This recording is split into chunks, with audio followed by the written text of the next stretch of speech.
So what I want to talk about very briefly right now, for those of you watching, is the concept. Jocko Willink talks about it. He's got a book about it. You can read it. It's called, so Jocko Willink, Jocko. Google it, it'll come up, even if you misspell it. His book is called Extreme Ownership. And the principle is you should literally take extreme ownership of absolutely everything that you get exposed to. Consider everything your responsibility, because it will just increase your ability to execute.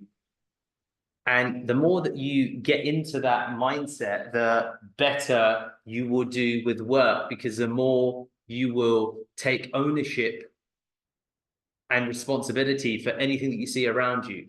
And it is a muscle, saying, if I see it, and if you think about the legal system, the law punishes with extreme prejudice people that are aware of, for example, a crime being committed but don't report upon it. It's like being an accessory to the crime. Oh, so tell me you were aware that Sebastian committed lethal harm to another person, but you didn't report it. That's a criminal offense. Does it make sense what I'm saying? Treat stuff like that. Treat stuff like that. It will help you. For me, it's a criminal offense if I see something and it's not actioned. It doesn't matter about. If I see it, it's my responsibility. If I see it, it's my responsibility. That's it. If I see someone struggle on the street, it's my responsibility to help that person up. If I see someone struggling to cross the road, it's my responsibility to help them cross the road. Build that muscle. It will help you in life. If I see this is a problem and no one's taking ownership, well, it's my responsibility, because I can see there's a problem and I did nothing about it. Shame on me. Because of course I can take care of it. I mean, Kaylin, you're a mother of several children. Of course you can take care of problems. You know how to deal with issues. You know how to deal with responsibilities. But for some reason, people's brain kind of switches off because they get that, it's not my responsibility. If you see it, it's your responsibility. Act like that in life and it will just raise your bar, raise your standard, you'll just be that person who just takes care of shit. Who just gets things done. It's like, oh, I saw that email wasn't sent out. What is this? Your responsibility, our responsibility. I saw it, it's my responsibility. Don't ever see things and not do stuff about it. And just flipping that switch and having extreme ownership. Oh, the mission failed. It's my fault. I was part of the mission, so I could have done this, I could have done that. So let me, on that note, find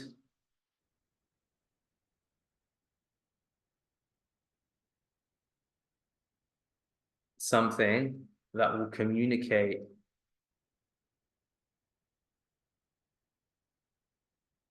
how important this is. I'll share this with you guys for a second.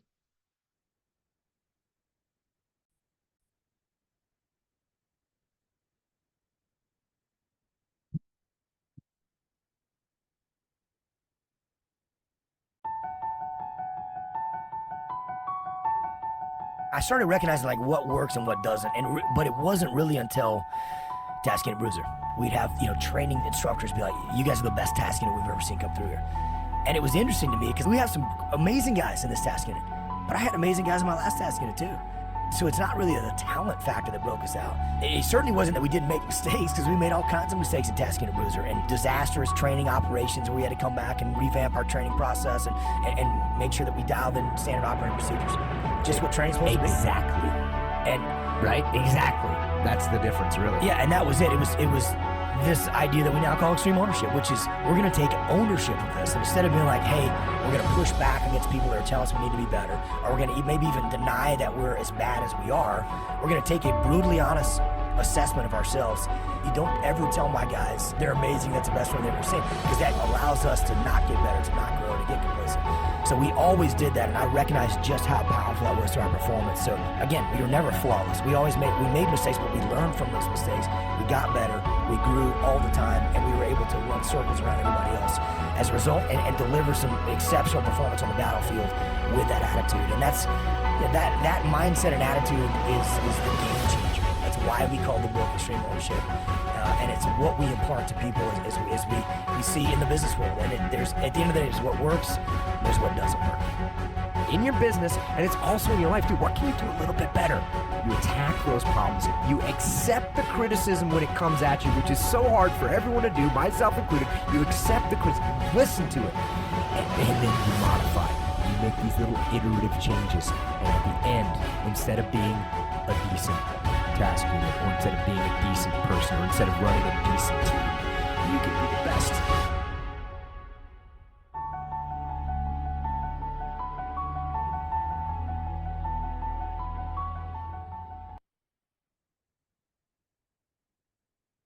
So that's where that feeling comes from. Just take ownership of anything that you see, and it will change everything around you.